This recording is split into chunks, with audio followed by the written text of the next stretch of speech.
All Sato កម្មវិធីប្រកួតជជែកដេញដោលរដូវកាលទី3វគ្គផ្ដាច់ព្រ័ត្រកម្រិតសាកលវិទ្យាល័យ Belty អន្តរជាតិមកពីមហាវិទ្យាល័យខុសៗគ្នាទាំងកម្មវិធីសិក្សាជាភាសាជាតិនិងកម្មវិធីសិក្សាអន្តរជាតិនៅសាលប្រជុំជាន់ទី5នៃសាកលវិទ្យាល័យ Belty អន្តរជាតិទីតាំងទី1ទួលស្លែង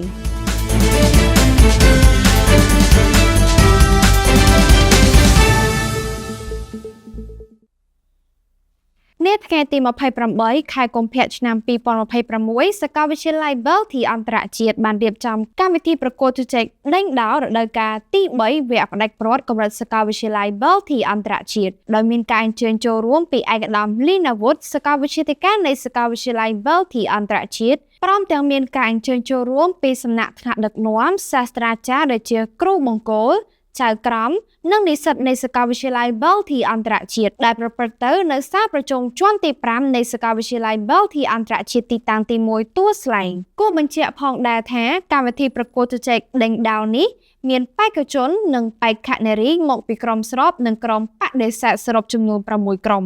ក្នុងនោះ3ក្រុមប្រកួតនិយាយជាភាសាជាតិនិង3ក្រុមទៀតប្រកួតជាអន្តរជាតិហើយកម្មវិធីនេះធ្វើឡើងជារៀងរាល់ឆ្នាំក្នុងគោលបំណងផ្ដល់ឱកាសដល់និស្សិតបញ្ចេញសមត្ថភាពនៃការប្រកួតជជែកដេញដោលក៏ដូចជាបណ្ដុះបណ្ដាលនិស្សិតឲ្យចេះស្រាវជ្រាវរកចំណេះដឹងថ្មីៗមានសិល្បៈក្នុងការនិយាយនៅមុខមហាជនការសួរសំណួរនិងការឆ្លើយសំណួរបានត្រឹមត្រូវព្រមទាំងមានតលហេកនិងឧទាហរណ៍ច្បាស់លាស់មានការសាមគ្គីគ្នាជាក្រុមមានសេចក្តីក្លាហាននិងមានទំនុកចិត្តលើខ្លួនឯងនិងដៃគូក្នុងក្រុម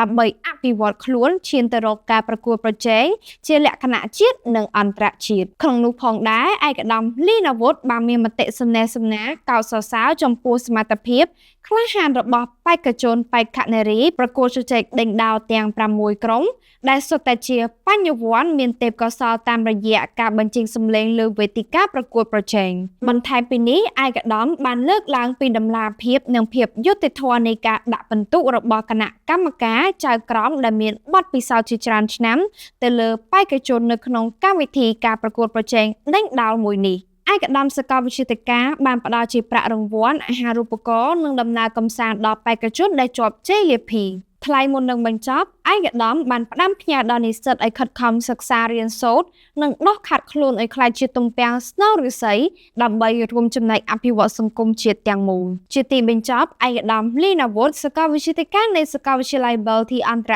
ជាតិបានផ្ដល់កិត្តិយសអញ្ជើញប្រកួតពានរង្វាន់ដល់បេក្ខជនបេក្ខនារីជ័យលាភី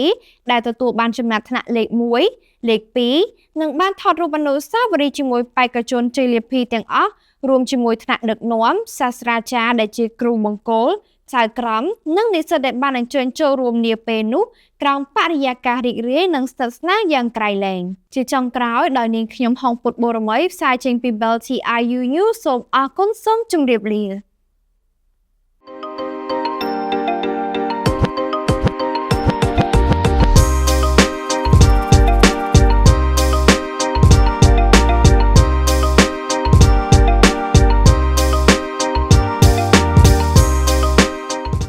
Belty International University, the future of global leaders.